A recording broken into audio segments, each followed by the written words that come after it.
Sababu kubwa inayofanya mahusiano mengi ya siku hizi yashindwe kudumu ni kutokana na watu wapo katika mahusiano na wapenzi wa watu wengine.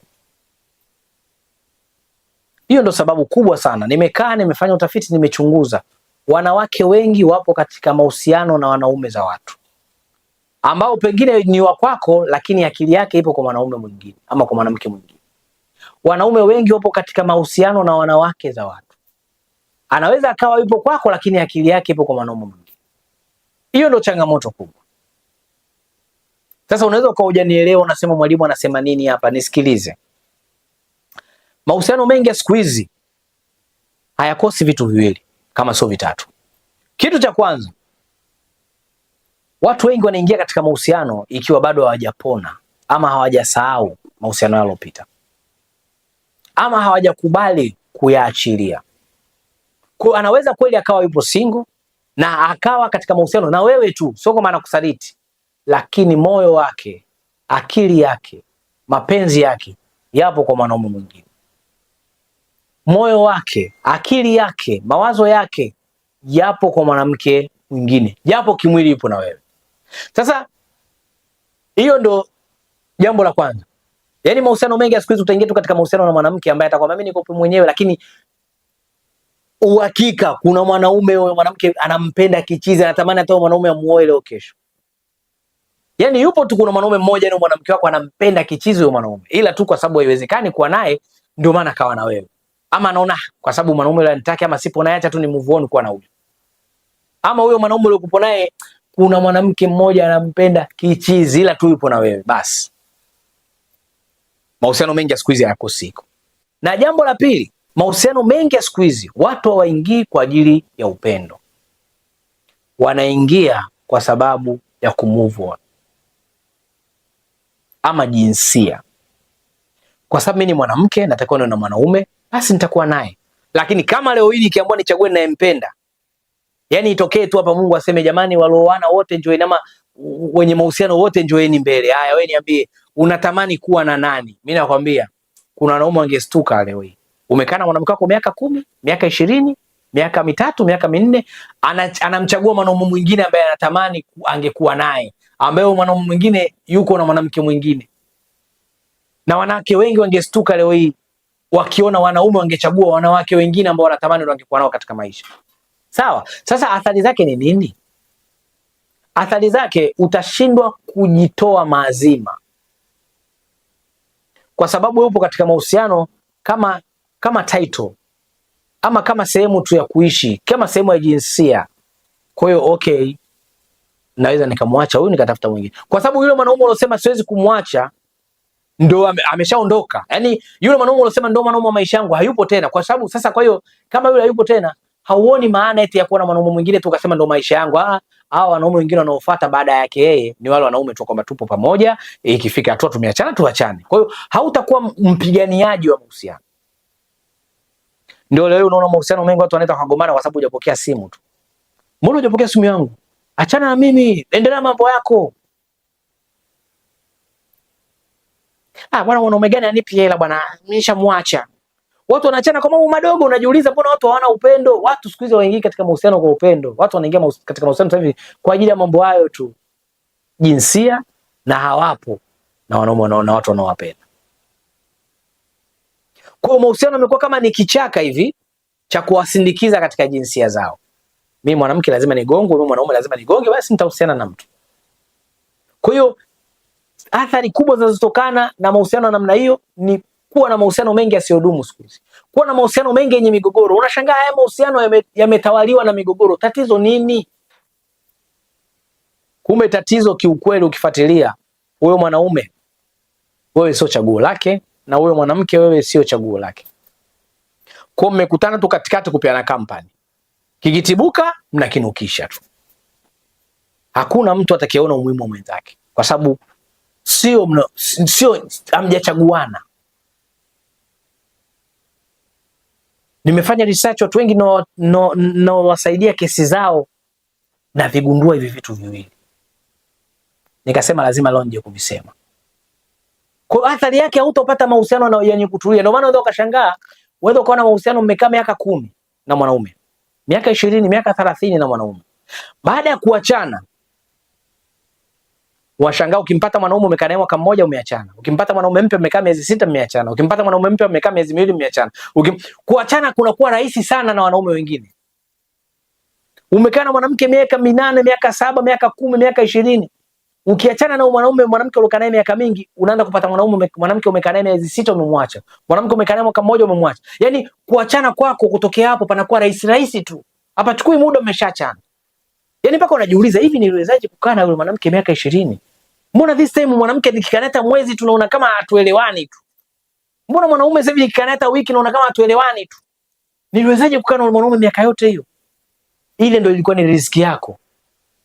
Na imepotea. Kwa hiyo hauwezi tena kukaa kumpa mwanaume miaka 10 mwanaume mwingine, huwezi. Hauwezi kukaa kumpa mwanamke mwingine miaka 10 mwingine, huwezi. Na ikitokea umebahatika, my friends. Ndio maana nashauri watu, umetoka na mwanamke mbali, mna miaka 5, miaka 10, my friends, it's your partner. Sitaki kurudi nyuma nikwambie kwa kakusaliti kufanya nini. Kama mmeweza kusustain miaka 10, maana yake kuna mambo mengi mmeyavuka pamoja. Miaka 5 kuna mambo mengi mmeyavuka pamoja. Usifikiri rahisi kumwacha mwanaume wako mlodumu miaka 5, au mwanamke wako mlodumu miaka 5, ukafikiri rahisi tutampata mwingine huko kudumu naye miaka hiyo yote. Sio rahisi. Kama inawezekana, tatueni shida zenu. Hakuna jambo lililokosa majibu katika huu mgongo wa dunia. Tafuteni suluhu, mtatue shida zenu, mbakie. Huku nje kuna wanawake za watu.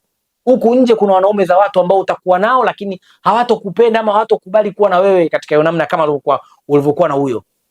Kwa mnaweza mkaa mmekosana na mkajipa ufahari mkadhani kwamba mimi nita move on. My friends, wenzako wametoka katika mahusiano tokea mwaka 2015 mpaka leo hii wanahangaika kupata mahusiano kama walioyaacha. Mpaka leo hii. Mwanzo kwa sababu kila mwanaume anakutongoza, unaona hata nikimwacha huyu hapo wengi. Utakuwa nao lakini hautodumu nao hata miaka 3. Utakuwa unawabadilisha tu. Huyu kakuacha, huyu umemwacha. Hivyo fujo zitakuwa nyingi. Huko nje wapo wanawake wengi wazuri unaoona, lakini mwache unaokuloka naye miaka yote uone kama utatulia huko.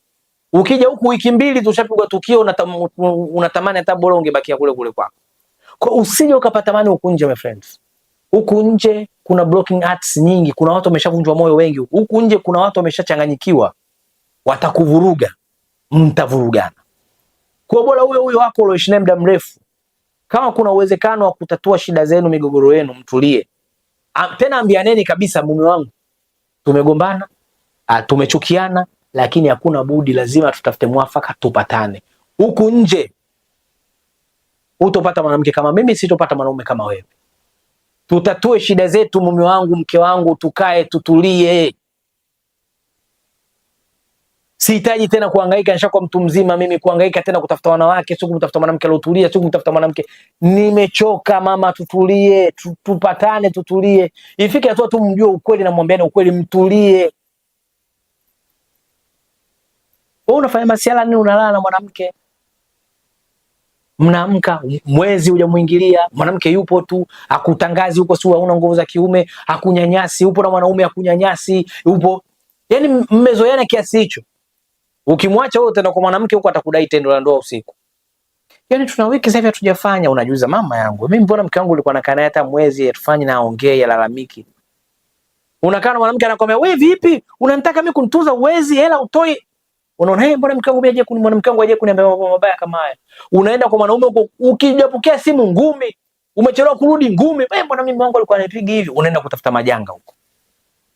Lazima ukiwa na mtu mmezoeana kwa muda mrefu, kuwa naye. Kwa sababu utakapomwacha huyo, huku nje utakuja kuhusiana na watu ambao wana wapenzi wao walishawapendaga zamani. Hata kuja kukupenda wewe. Ataishi na wewe tu katika zile mambo yetu mawili. Sawa? Kwa hiyo mahusiano mengi siku hizi yanakuwa na migogoro kwa sababu ya watu wapo na watu za watu. Imefika hatua mpaka mtu unaoa, unamuoa mwanamke, lakini mwanamke ameolewa na wewe basi tu. Lakini yupo mwanaume mwingine anayempenda, sio wewe. Umeolewa na mwanaume, lakini mwanaume amekuoa basi tu. Yupo mwanamke mwingine anampenda, lakini sio wewe. Kwa hiyo ukiachana na kutulia katika mahusiano yako yenye muda mrefu, lakini pia lazima ujifunze kuzungumza na mwenzako unapoanza naye mahusiano mapya. Bwana, tumetoka katika mahusiano tofauti, kila mtu anajijua katokea wapi. Tumeamua kuwa pamoja, tuwe pamoja. Lazima kuwe na talking, tuwe pamoja. Umeumizwa, nimeumizwa. Mahusiano mengi yana changamoto ya kuachana achana. Naomba mimi na wewe tufungamane. Limetokea zogo, umetokea ugomvi, umetokea, tupambane, tumalize. Nataka ya mahusiano yangu yawe mahusiano yangu ya mwisho. Sitaki tuachane tena. Ambianeni kabisa, ili napotokea migogoro mkumbuke kwamba tuliongeaga nini. Bwana mwenzangu, mimi mambo haya siyataki, nimekuacha wewe, nimefuata usitaki. Kwa lazima mjifanyie maamuzi kuweza kupata kama mahusiano yale yaliyopita. Sawa sawa. Mimi nadhani nimetaka tu kukupa hiyo briefing uweze kuelewa. Usitoke katika mahusiano yako ukachukulia poa kwamba utapata mwanaume mwingine huku kirahisi, utapata mwanamke huku mwingine kirahisi. Usichukulie poa. Inapobidi kweli unahitaji kutoka kwa sababu mahusiano imefika, make riziki nao pia ikishafika mwisho, imefika mwisho. Imefika kweli mwisho, unaona hapa siwezi kuendelea. Sawa, unaweza ukatoka, sikulazimishi ubakie kwenye mateso. Toka. Lakini kama vitu vidogo vidogo, tafuteni suluhu mvimalize. Nje hakuna mtu aliyokuwa single. Sawa Hadi wakati mwingine mimi nikuage kwa sasa. Ulikuwa na mimi Mombek Crispin. Mwisho wa kipindi hiki ndio mwanzo wa vipindi vingine vizuri tu. Usiache kusubscribe, usiache kucomment, usiache kushare. Bye bye.